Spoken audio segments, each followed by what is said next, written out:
Good morning, everyone, and welcome to Wake Up with Ashland. My name is Cameron Walpole. I'm the manager of tours and education here at Ashland, the Henry Clay Estate, and we're going on another virtual field trip. We do this every Tuesday and Thursday at 9 a.m. Every Tuesday, I'm taking you through a different place in the house, maybe showing you a new activity, taking you along on the grounds.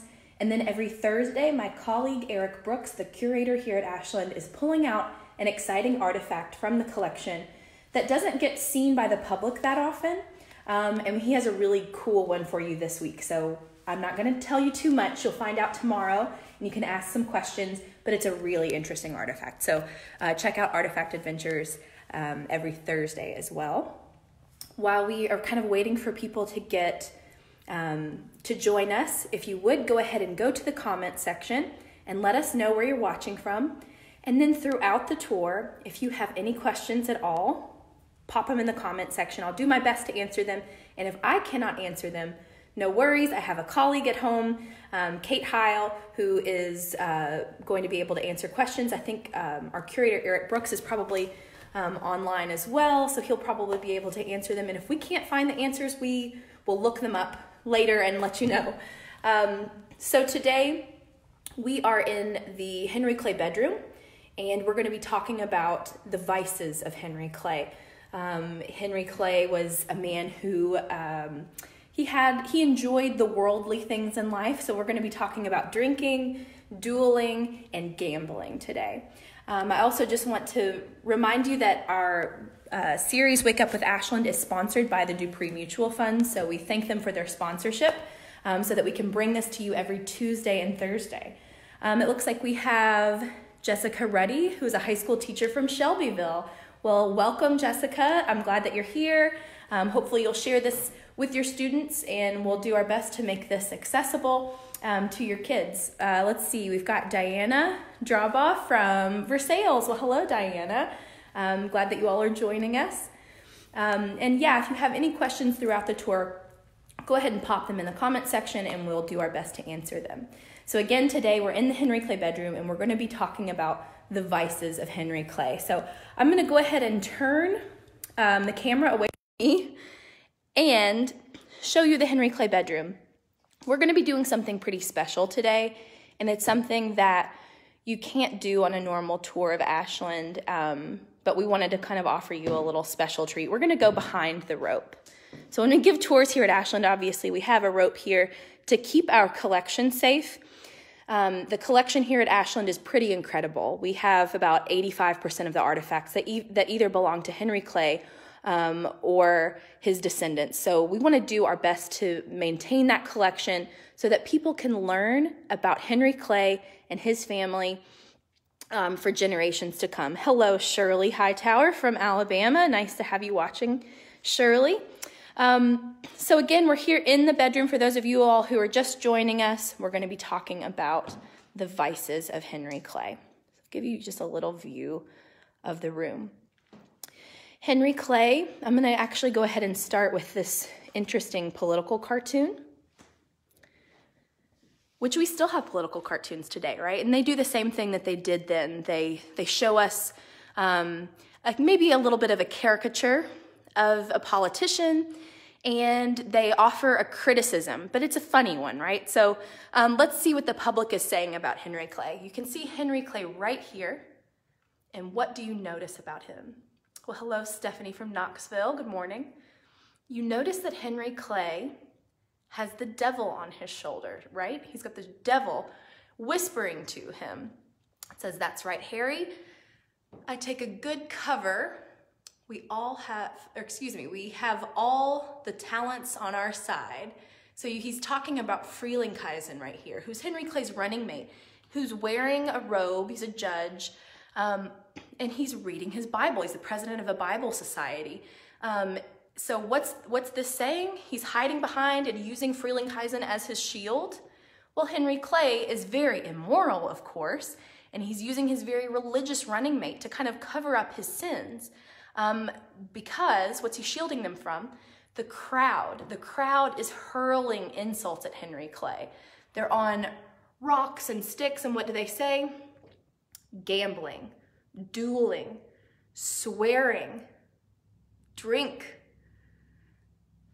So this is a kind of a funny political cartoon, and it's really just trying to show you that Henry Clay is this very vile man, right? He is just involved in all of the things that a upstanding citizen shouldn't be involved in. But really, the truth of the matter is Clay's drinking wasn't any more probably than the average man during that time. Jim Clay, oh, he's an ancestor. I'm very cool. So we have a lot of family involvement here at Ashland, Clay family involvement. So welcome, Jim. Now, this image of Henry Clay, let's find out a little bit more about the backstory here. So why are people saying that Henry Clay was dueling and swearing and drinking and gambling? Well, he was doing a little bit of all of that. That's probably why. Every time there's an accusation, or a lot of times when there's an accusation, there is a little bit of truth to it. So let's explore Henry and his drinking. So Henry Clay would travel quite a bit, and hello, Matt Sumner from Hartford. He would travel quite a bit. Of course, Henry Clay wasn't here at Ashland most of the time. He was in Washington, D.C. a good portion of his career. So actually, let's back up a little bit. I'm going to show you some of his traveling equipment that he would have used on the road. So we have his traveling desk here. So this would open up, and it's kind of like, you can pull it out, can write letters. We liken it to a laptop, right? So he's kind of doing the same thing. He's on the road, so he's going to be able to work. This is one of my very favorite items in the collection, and this is cool. I can actually show it to you. I never can do this on tour, so this is really cool. It says Henry Clay, Ashland, Kentucky, and I'm going to leave this here and let you tell me what it is. So I'll move on, but I'll go ahead and go into the comment section and tell me what this artifact is. What do you think it is? We also have a cane here, Henry Clay's walking stick. He would have worn them. They would have been very fashionable, or he would have used a walking stick. They were very fashionable for men of Henry Clay's status. And then, of course, a trunk. He's got a traveling trunk, right? So you can picture Henry Clay here in an inn. He would have stopped along the way because it would have taken up to 3 weeks to get to Washington, D.C. during that time. So here's Henry Clay warming his feet by the fire. And we have people, onlookers at the inn, and they're saying, gee, he looks very familiar. Surely that's not actually Henry Clay. But they're checking out the sign-in sheet, the guest book, and what do they notice? They notice H. Clay, which you can actually see the painter has actually included H. Clay there.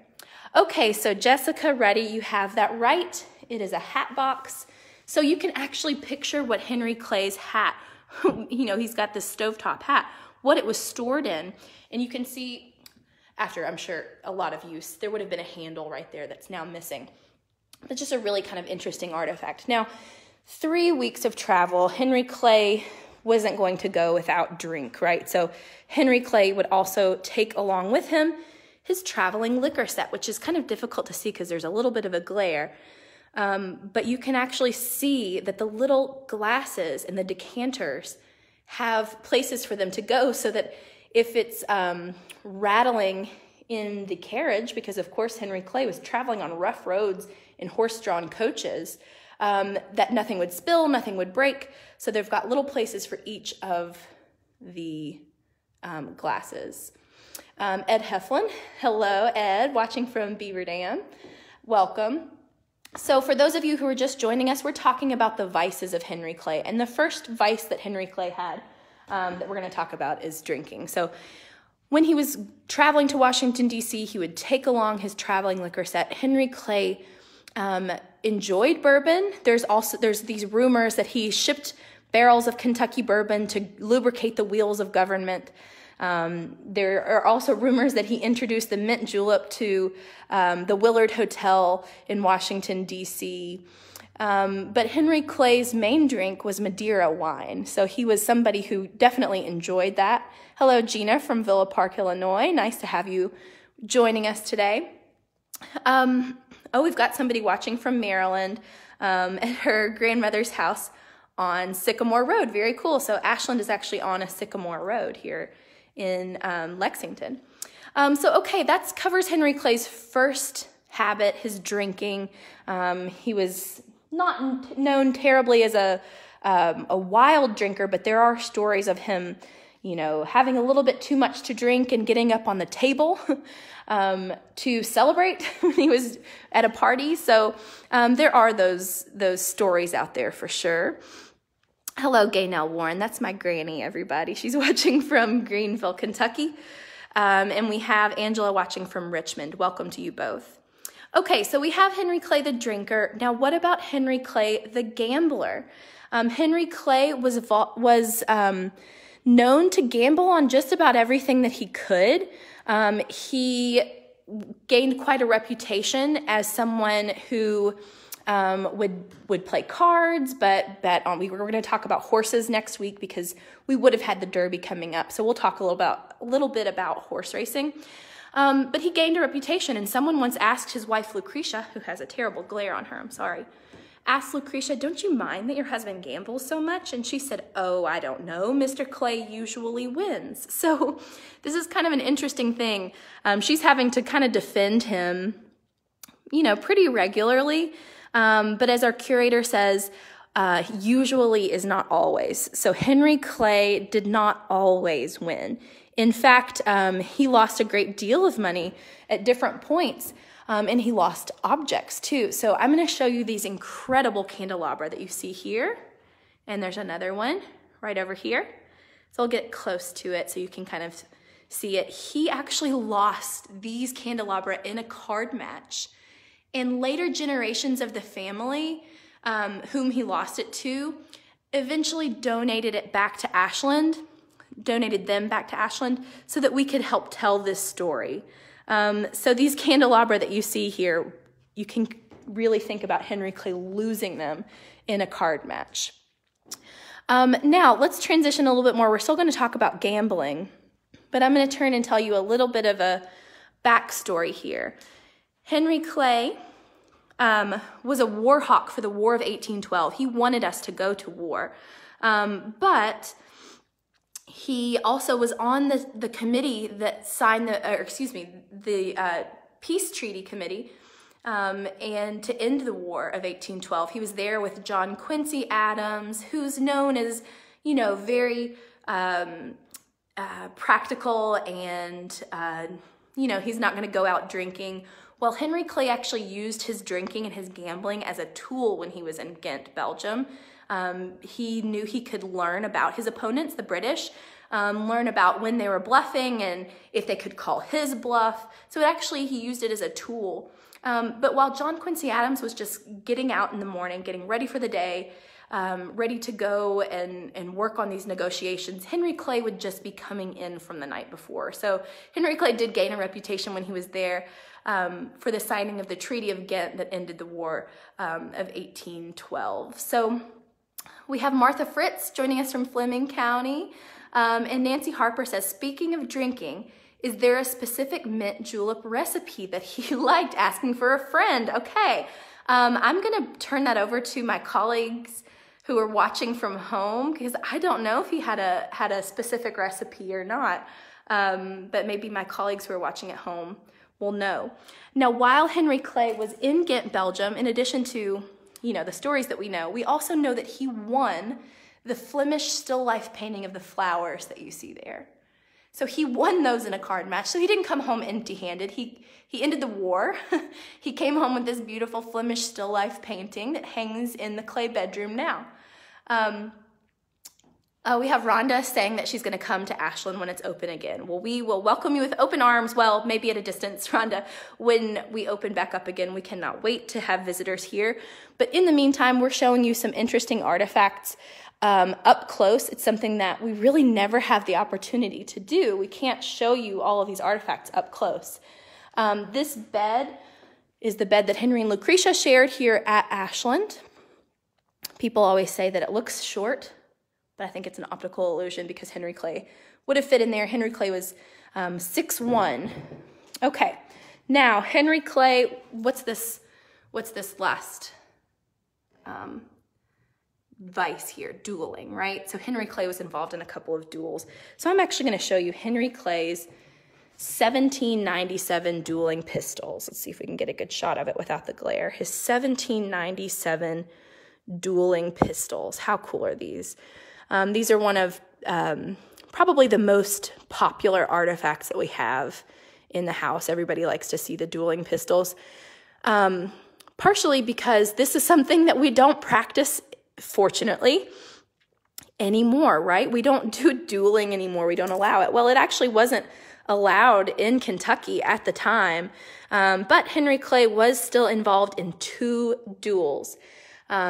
And we'll go ahead and kind of talk about the duels. So we have one with Humphrey Marshall. Humphrey Marshall, who was known for wearing his French finery, and Henry Clay, who was encouraging Americans to buy American-made goods and saying, that there should be a law that says that anybody who worked for the government should only wear American-made goods. Well, Humphrey Marshall, with his French finery that he would wear, was insulted.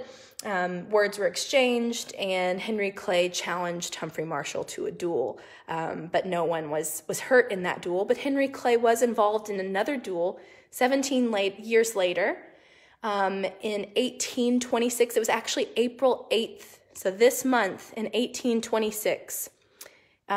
Those of you watching at home, Henry Clay was the sitting Secretary of State at this point for John Quincy Adams. So imagine the sitting Secretary of State and a sitting U.S. Senator from Virginia named John C. Randolph of Roanoke. They had a duel. So essentially, John C. Randolph called Henry Clay, more or less called him a card cheat on the Senate floor. And Henry Clay thought that John C. Randolph waived his rights, because at this point there were senatorial rights that you could kind of insult someone else and get away with it. But Henry Clay thought that he waived his rights even though he didn't. So Henry Clay challenged John C. Randolph of Roanoke to a duel. This incensed John C. Randolph, but even though Henry Clay didn't technically have a right to challenge him to a duel, he still accepted the duel. They went across the river. They were in Washington, D.C., so they went across the Potomac River to what would today be Arlington. You can think about it being Arlington, because John C. Randolph knew that if he was going to die, he wanted to do it on his home soil, Virginia. But John C. Randolph didn't really have any interest in killing Henry Clay. And he actually said he didn't want to make a widow out of Mrs. Clay. And so he didn't really know what Henry Clay's views on this were, if he was going to try to shoot and kill John C. Randolph or not. So John C. Randolph fires off a kind of a wild shot. Henry Clay responds, shooting him and hitting him in his coat. So pretty close to John C. Randolph. He actually nicked his coat. And then John C. Randolph fires straight into the air, signaling that he wants to end the duel. And that's at that point Henry Clay called off the duel. And John C. Randolph says something along the lines of, Mr. Clay, you owe me a new coat. And Henry Clay says, I'm glad it's nothing more than that. So this is kind of an interesting story. 2 duels today. That seems like a lot of duels, but during Henry Clay's time, especially with when you were thinking about somebody like maybe Andrew Jackson, who is involved in dozens of duels, 2 isn't that bad. So we're thinking in relative terms here, of course. So those are the 3 vices of Henry Clay, and I'll just give you a little bit more about why people didn't feel that Henry Clay was a particularly moral person. Well, he wasn't terribly religious for most of his life. He kept the religion for his wife, Lucretia. He thought that she could take care of religion for the family. And so I'm going to actually turn around again and show you near Henry Clay's death in at the age of 75, Henry Clay died in the in the National Hotel in Washington, D.C., but he was given his last rites by an Episcopal minister, so you can see him actually right there. Near the end of Henry Clay's life, though, he was baptized in the Episcopal Church, kind of, near the end of his life, but it was something that he really left to Lucretia, Henry Clay's wife, to handle for the whole family. He thought that that's how that would work. He also said of Lucretia that she has a resource which he didn't have, and that was her faith. So you can see Henry Clay here died at the age of 75 of tuberculosis in the National Hotel in Washington, D.C. in 1852. You can see another image of him there. And after his death, there was a funeral cortege. So you can see just kind of like later Lincoln would have had. You can see the funeral pall all over, and the cortege traveled from Washington, D.C. to Philadelphia and New York and back down to Kentucky, where he was eventually buried in the Lexington Cemetery, and about 30,000 people were in attendance. And this is just a piece of the funeral pall. It looks like there's nothing in the frame, but it's actually a piece of the funeral pall that was clipped from a passerby. So he was buried with full Masonic rites because he was Grand Master of Lodge Number 1 here in Lexington. So we have a Masonic apron right here, which was given to Henry Clay by the Marquis de Lafayette when he visited Ashland, and Masonic jewels here. So that summarizes Henry Clay's vices. And I hope that you enjoyed this. If you have any questions, please go ahead and pop them in the comments now. Henry Clay's definitely left a colorful reputation for himself. He was a flamboyant speaker. He was able to really captivate an audience. Well, hello, Debbie Eves, watching from Greenville. Glad to have you watching.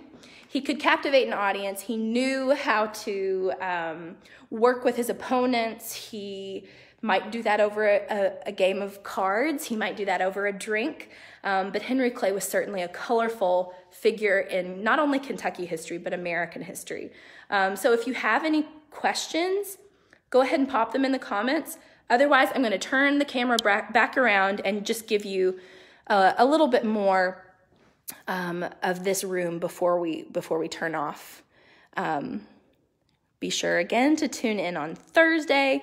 Eric Brooks, our curator, is going to be showing off a really incredible artifact, and I don't want to give too much away, but you don't want to miss it. So definitely encouraging you all to watch on Thursday. And if there are no questions, we hope you continue to visit henryclay.org. Go to our Making History Today, Our Kentucky Families. That's our new exhibit that we have, our online exhibit, so you can check that out. You can actually contribute to it and be a part of the exhibit. Yeah, it's just a really cool thing to do while you're healthy at home. We thank those of you who are essential workers, who are out keeping everything going, and we thank everyone else for staying healthy at home. We cannot wait to be able to open back up to the public. For the time being, though, we're going to do as much as we can to show you what we have here at Ashland. So we thank you so much for coming to Wake Up with Ashland, and we look forward to seeing you on Thursday.